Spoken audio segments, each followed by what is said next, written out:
សួស្តីអ្នកនរគ្នាជួបជាមួយខ្ញុំម្ដងទៀតហើយអញ្ចឹងណាថ្ងៃនេះក៏ខ្ញុំមកបរៀនអ្នកនរគ្នារបៀប download Roblox Hack នៅក្នុងទូរស័ព្ទ iOS អ្នកនរគ្នាបានដឹងហើយគឺកាលពីលើកមុនគឺខ្ញុំបានប្រាប់អ្នកនរគ្នាហើយអំពីរបៀប download នៅក្នុងទូរស័ព្ទផ្សេងៗអញ្ចឹងណាឥឡូវគឺកុំឲ្យខាត់ពេលយូរតោះទៅចូលមកវីដេអូទាំងអស់គ្នា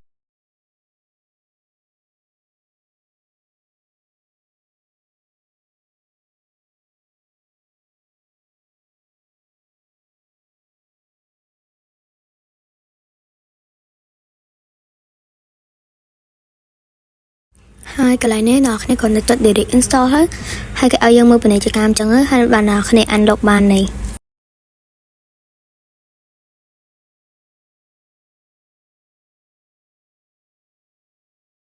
ហើយកន្លែងនេះបើអ្នកនរគ្នាចុច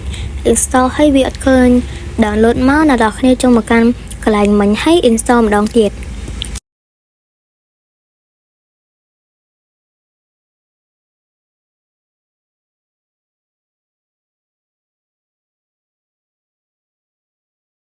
ហើយនៅកន្លែងនេះអ្នកនរគ្នាបើសិនជាចុចចូល Roblox អត់បានទេ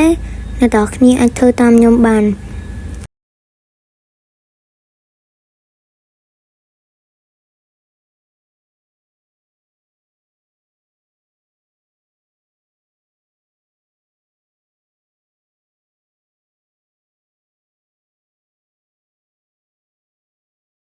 នៅពេលដែលយើងចុចអាហ្នឹងហើយគេនឹងឲ្យយើង restart វាអាចនឹងលុបទូរស័ព្ទតិចតួចអញ្ចឹងហើយអ្នកនរគ្នាកុំភ័យអីវានឹងចេញមកវិញឯងហើយបន្ទាប់ពីអ្នកនរគ្នា restart ហើយអ្នកនរគ្នាអាចចុចចូល Roblox បានហើយ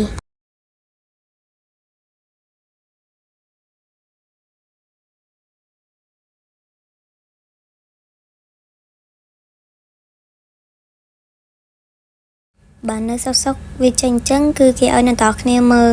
AD ឬក៏អានអីចឹងណាចឹងអ្នកនរគ្នាធ្វើតាមគេទៅបើសិនជាអ្នកនរគ្នាធ្វើឲ្យវានៅតែវល់អញ្ចឹងអ្នកនរគ្នាចុចចូលហើយចុចចេញអញ្ចឹងទៅ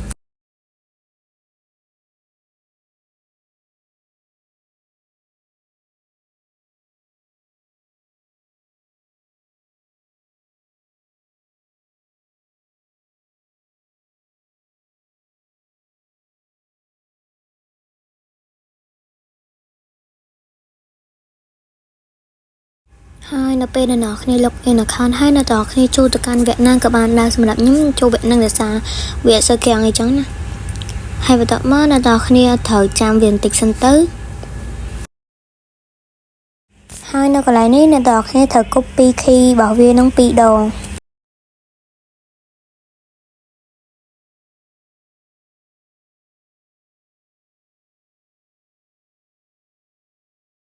ហើយនៅកន្លែងនេះដែរអ្នកនរគ្នាចុច continue ហើយគឺវាឲ្យយើងមើលពាណិជ្ជកម្មច្រើនដែរមើលពាណិជ្ជកម្ម2ទៅ3ពាណិជ្ជកម្មណាហើយបន្ទាប់មកទៀតគេនឹងឲ្យអ្នកនរគ្នាចូលមកដល់ link ដែលអ្នកនរគ្នាត្រូវធ្វើ quit ហ្នឹងឯង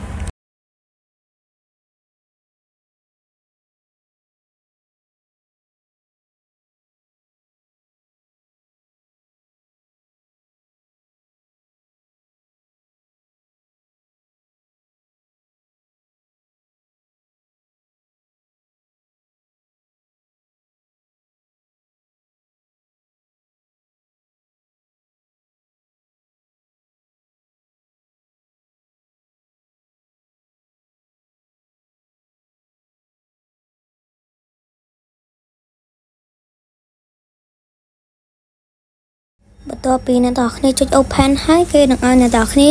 ធ្វើ key នឹងសារថ្មីព្រោះ key ហ្នឹងគេត្រូវការធ្វើ2ដង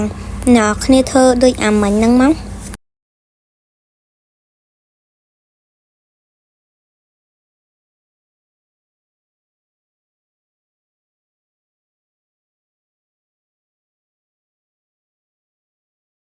ហើយនេះគឺជាកន្លែងចុងក្រោយដែលអ្នកនរគ្នាអាចទទួលបាន key ប៉ុន្តែអ្នកនរគ្នាត្រូវមើលពាណិជ្ជកម្មតាមគេនឹងសិនបន្ទាប់ពីបាន key ហើយអ្នកនរគ្នា copy key នឹងមកហើយអ្នកនរគ្នាចូលទៅកាន់ Roblox ហើយរាល់ពេលដែលអ្នកនរគ្នាចូលលេង Roblox វានឹងឲ្យយើងមើល AD ឬក៏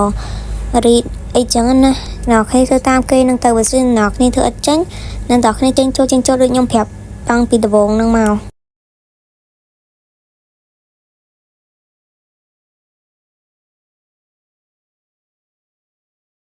បន្ទាប់ពីអ្នកនរគ្នាចូលវគ្គហ្នឹងហើយអ្នកនរគ្នាកុំភ្លេចដាក់ key ដែលយើង copy មិញហ្នឹងណាចឹងវីដេអូមួយហ្នឹងមានតែប៉ុណ្្នឹងឯងអ្នកនរគ្នាបើសិនជាអ្នកនរគ្នាចូលចិត្តខ្ញុំនឹងធ្វើវីដេអូអំពីរូបលក្ខបន្ថែមទៀតឲ្យអ្នកនរគ្នាមើល